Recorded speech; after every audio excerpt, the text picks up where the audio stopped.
Ebadde yakwolesa bitone ku ssomero lya St.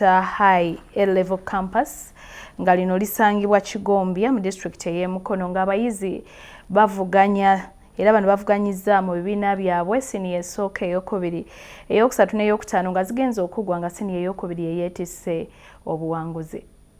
Ku ssomero lya St. High A-Level Campus mu Kigombya Mukono embeera ebadde y'abayizi bibiina bina okulaga kye balinawo nga boolesa ebitone.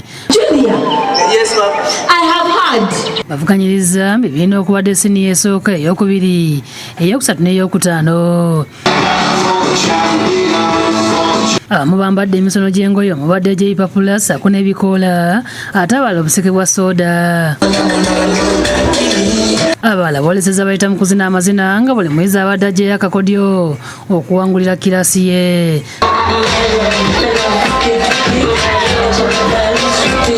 Bakiri abayizi boolesa nga n'abasazi b'empaka bebatolobye ekkalaamu.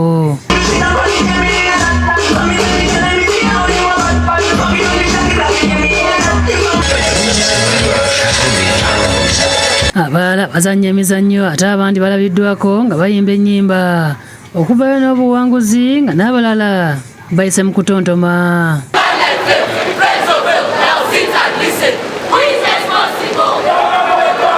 Abamu bazinya amazina ag'amawanga ag'enjawulo omubadde n'Amaganda.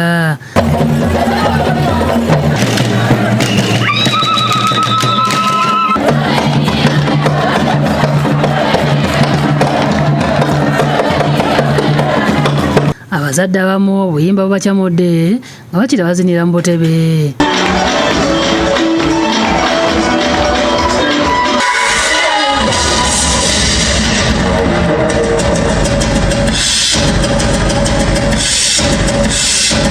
Mubaddewo n'abayizi abavuganyizza ku bwa Miss ne Mr. Seeta. Tebagenda kustokinga wano bagenda ku next level basobole okutwala mu maaso. Ramadhan Songa omukulu w'essomero lino ategeezezza nti masomero ga Seeta balubirira okufulumya muyizi ajjudde.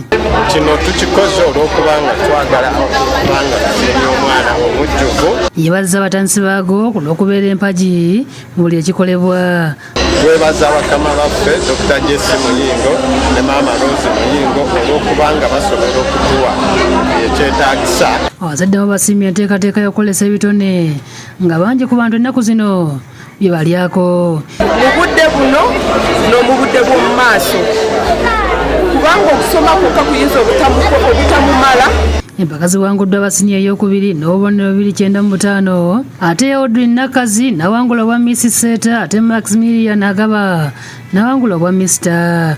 Abayizi abasinze ku bannaabwe baweereddwa ebirabo omubadde emifaliso paadi amata n'ebirala nga bakwasiddwa ne satifikeeti wamu n'emidaali.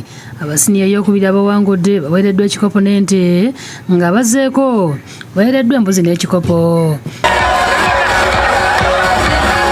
Safia Nalukenge yakusakidde eggulire lino ku Lwabukedde TV.